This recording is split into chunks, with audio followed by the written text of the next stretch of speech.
कहते हैं जल है तो जीवन है, परंतु जल का भी अपना एक जीवन है। पृथ्वी के हर जिंदा प्राणी के जीवन और बेहतरी के लिए जल का संरक्षण अत्यंत आवश्यक है। मानव समाज के द्वारा पृथ्वी के अत्यंत दोहन के परिणाम स्वरूप जलवायु परिवर्तन आज के समय की सबसे बड़ी चुनौती है।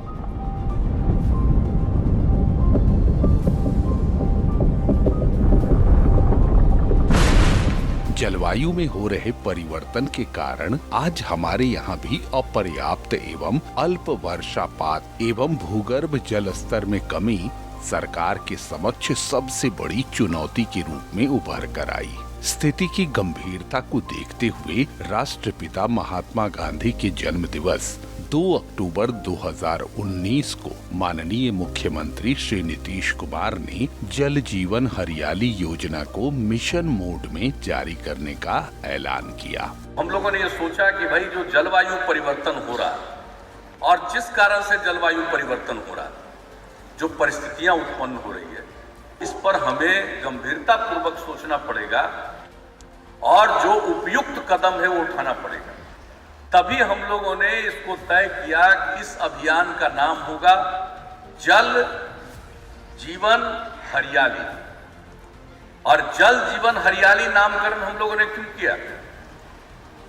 अगर जल है और दूसरी तरफ हरियाली है तभी जीवन है, न सिर्फ मनुष्य का, सभी जीव जंतुओं का, पशु पक्षियों का।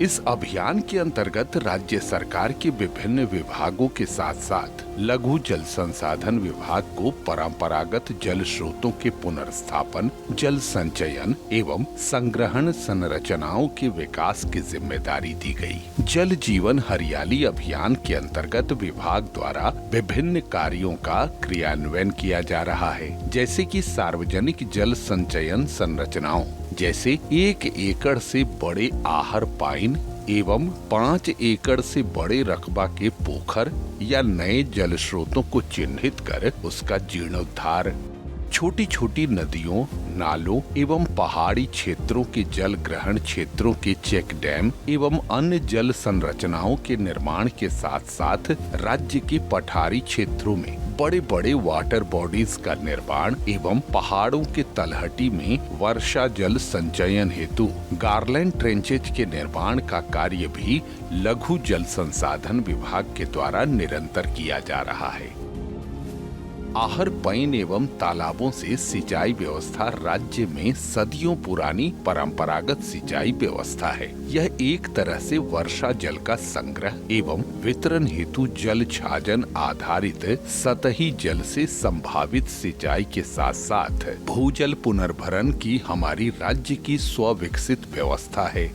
आहर में पानी का संग्रहण किया जाता है। ऊपर के नदी नालों से निस्सृत जल पईन के माध्यम से आहर में आता है और आहरों से पुनः पईनें निकलती हैं, जो शुरू में आहर के नीचे की जमीन की सिंचाई एवं अंत में खेतों के बहते हुए जल को समेटकर नीचे के दूसरे आहरों में जल को संग्रहित करते हैं। इस प्रकार पईन जलवाहक सह जल निस्सारण नालियां हैं, जो नदियों नालों के बाढ़ के चरम जलस्राव के कुछ हिस्से को भी वितरित कर जल जमाव की चरम परिस्थिति को भी कम करती है।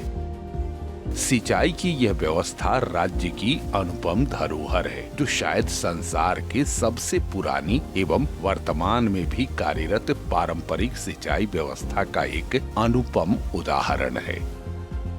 बिहार के लगभग सभी जिलों में जल संचयन हेतु प्राचीन काल से ही पोखरों का निर्माण करवाया जाता रहा है और इन पोखरों में होने वाले संचयित जल जहां एक ओर भूगर्भ जल स्तर को सालों भर बरकरार रखता है, वहीं इन तालाबों में आम कृषक मछली पालन करके भी अपनी जीविका को संबल देते हैं। लेकिन कालांतर में खेती में प्रयोग किए जाने वाले तकनीक एवं व्यक्तिगत उपेक्षा के कारण धीरे धीरे धीरे ये तालाब खराब होते गए और इसका परिणाम हाल के वर्षों में भूजल स्तर में कमी के रूप में देखा गया। ऐसे में विभाग द्वारा इन सभी तालाबों को एक सर्वेक्षण करवा के चिन्हित किया गया और इनके रखरखाव के साथ साथ इनका जीर्णोद्धार भी किया गया है और अब इन्हीं तालाबों से इन इलाकों के किसान काफी लाभान्वित हो रहे हैं और बिहार मत्स्य उत्पादन में अपनी स्थिति को और मजबूत बना रहा है।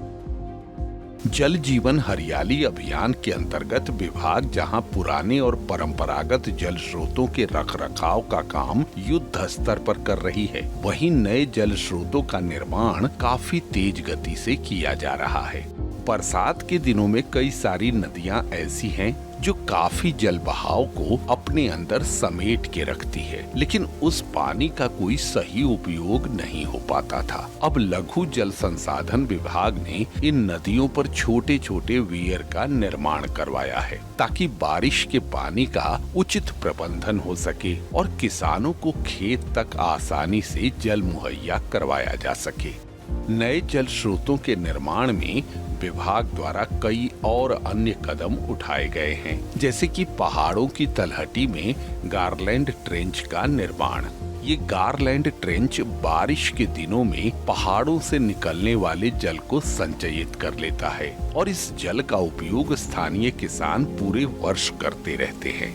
परंपरागत जल स्रोतों के रखरखाव के साथ साथ नए जल स्रोतों के निर्माण से बिहार में भूजल स्तर में सुधार तो हुआ ही है, साथ में अब किसानों को हर मौसम में खेत तक पानी उपलब्ध हो पा रहा है। पहाड़ी एरिया में रह करके हम लोग इससे जीवन व्यतीत कर रहे हैं। हम लोग का इससे पटवन हो रहा, बहुत अच्छा, हम लोग खुशी मनाते हैं। हम लोगों के यहाँ जो सरमन दह का खुदाई हुआ है, 3-4 गाँव को इससे पानी मिल रहा है और लेयर जो हम लोगों के यहाँ चापाकल तक नहीं चलता था, उससे हम लोगों को बहुत फ़ायदा मिल रहा है और हम लोग जितने भी किसान हैं यहाँ के बहुत उससे खुश हैं। इससे पहले हम लोग का बहुत ही तकलीफ़ होता था, यहाँ तक कि सारा फसल मर जाता था पानी बिना, लेकिन जब से ये खुदाई हुआ है तब से देख रहे हैं कि धान गेहूं वगैरह का फसल बहुत हरियाली तरह से हो रहा है। और ये पानी पोखर खाना से हमको पानी पीने के लिए आराम हो गया और खेत पटता है और मछली पालन होता है। धोर जानवर के पानी उनी पिए के सुविधा है सर।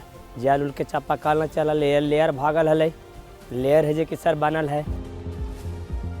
लघु जल संसाधन विभाग द्वारा जल जीवन हरियाली अभियान के अंतर्गत अब तक 1792 योजनाओं में से 1614 योजना पूर्ण की गई है। कुल 1792 योजना में 1098 योजना पोखर, पूर्ण पोखर योजना 980, 609 योजना आहर पैन, पूर्ण आहर पैन योजना 570, 73 योजना चेक डैम, पूर्ण चेक डैम योजना 57 एवं 4 गारलैंड ट्रेंच योजना, पूर्ण गारलैंड ट्रेंच योजना 2 की है, जिससे लगभग 1,50,000 हेक्टेयर सिंचाई क्षमता के पुनर्स्थापन के साथ साथ 842 लाख घन मीटर जल संचयन भी हुआ है। वित्तीय वर्ष 2022-23 में 348.71 करोड़ रुपया के अंतर्गत 263 योजना को प्रशासनिक स्वीकृति भी दी गई है, जिसे अगले वित्तीय वर्ष तक पूरा करने का लक्ष्य रखा गया है। माननीय मंत्री लघु जल संसाधन विभाग द्वारा प्रत्येक महीने कार्यों के प्रगति की समीक्षा की जाती है ताकि निरंतरता बनी रहे। विभाग के अथक प्रयासों एवं कुशल जल प्रबंधन के कारण आज किसानों को उनके खेतों तक जल प्राप्त हो रहा है। साथ ही साथ इलाके के भूजल स्तर में भी निरंतर सुधार देखने को मिल रहा है, जिससे उम्मीद की जा सकती है कि राज्य के किसानों के जीवन स्तर में भी नई उम्मीदों की किरण चमके।